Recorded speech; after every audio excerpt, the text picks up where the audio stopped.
ఈ సినిమా ఇప్పటికే చాలా మంది చూసేసి ఉంటారు. థియేటర్‌లో వచ్చినప్పుడు ఎంత క్రేజ్ సంపాదించుకుందో తెలిసిందే. చాలా రోజుల తర్వాత simple and clean and neat refreshing rom com మన థియేటర్‌లోకి వచ్చింది. చూడటానికి సింపుల్‌గా ఉన్న చాలా గట్టిగానే ఇంపాక్ట్ ఇచ్చింది ఈ సినిమా.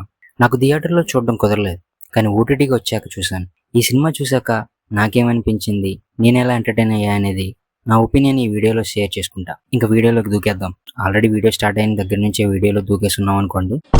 ఈ సినిమా గురించి ఒక ముక్కలో చెప్పాలంటే మోస్ట్ హ్యాపీయెస్ట్ మూవీ అనొచ్చు. అసలు సినిమాలో లాస్ట్ 20 మినిట్స్ అయితే ఆ లవ్ అండ్ మూమెంట్స్, ఆ సీన్స్ కి ఎంత ప్యూర్ గా చక్కగా ఉన్నాయో, ఇంకా ఆ లవ్ సీన్స్ కి ఉన్న బీజిఎం అయితే హార్ట్ బాగా మెల్ట్ అయిపోతుంది. అంత బాగుంది.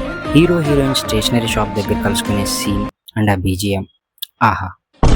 ముందుగా డైరెక్టర్ సాయి మార్తాండ్ గురించి చెప్పాలి. ఒక పాజిటివ్ వేలో ఇంత క్లీన్ అండ్ ప్యూర్ గా మంచి సినిమా ఇచ్చారు. స్టార్టింగ్ నుంచి ఎండింగ్ వరకు నాన్ స్టాప్ కామెడీ, నవ్వుతానే ఉంటాం.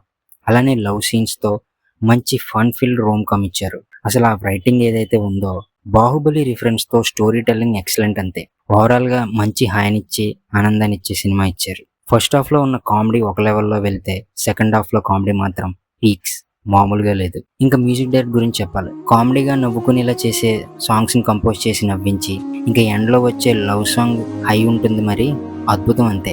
ఆ లాస్ట్ 20 మినిట్స్ బీజిఎం వేరే level, excellent and too good ఉంటుంది. హీరోయిన్ శివాని, ఆమె పెర్ఫార్మెన్స్ చాలా చాలా బాగుంది. చాలా న్యాచురల్ గా ఆమె క్యారెక్టరైజేషన్ చాలా మంది రిలేటబుల్ అవుతారు. అఫ్ కోర్స్ ఈ story hero and heroine characters కి చాలా మంది కనెక్ట్ అవుతారు, రిలేటబుల్ అవుతారు. ఇంకా రిమైనింగ్ క్యారెక్టర్స్ కూడా సినిమాకి కంప్లీట్నెస్ ఇచ్చేలా హీరో అండ్ హీరోయిన్ పేరెంట్స్ గా చేసిన వాళ్ళ పెర్ఫార్మెన్స్ కూడా సూపర్ గా ఉంది. ఇంకా జయకృష్ణ, ఇతని side dialogues and punches super hilarious గా ఉన్నాయి. చాలా బాగా ఎంటర్టైన్మెంట్ ఇచ్చాడు. ఇంకా last but not least Mouli అన్న, one of my most favourite. ఈయనైతే వన్ మ్యాన్ షో చేశాడు ఈ మూవీలో. ఎవ్వరు ఎలా పెర్ఫామ్ చేసినా ఇతను మొత్తం సినిమాని తన టైమింగ్ అండ్ పెర్ఫార్మెన్స్ తో సూపర్ ఎంటర్టైనింగ్ గా తీసుకెళ్లాడు. లాక్డౌన్ లో యూట్యూబ్ కంటెంట్ చేసేవాడు, లైక్ రియాక్షన్ వీడియోస్, వేరే టైప్ క్రింజ్ వీడియోస్ ని ట్రోల్ చేయడం.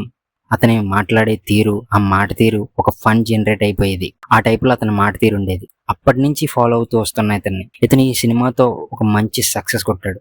పర్సనల్ గా నాకు చాలా హ్యాపీ అనిపించింది. నేనేదో సక్సెస్ అయిపోయినట్టు. ఒక మౌలి అన్న హీరోగా డైరెక్టర్ బెస్ట్ ఇస్తూ, మ్యూజిక్ డైరెక్టర్ ఇంకా బెస్ట్ ఇస్తూ, అసలు ముగ్గురు చాలా చాలా బెస్ట్ ఇచ్చి ఇలా ముగ్గురు మంచి అవుట్పుట్ ఇచ్చారు.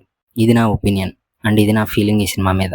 మీరు ఇప్పటికీ చూడకపోయింటే చూసేయండి, మిస్ అవ్వకండి. అలానే చూసేసి ఉంటే మీకేమనిపించిందో కామెంట్ చేయండి. Thank you.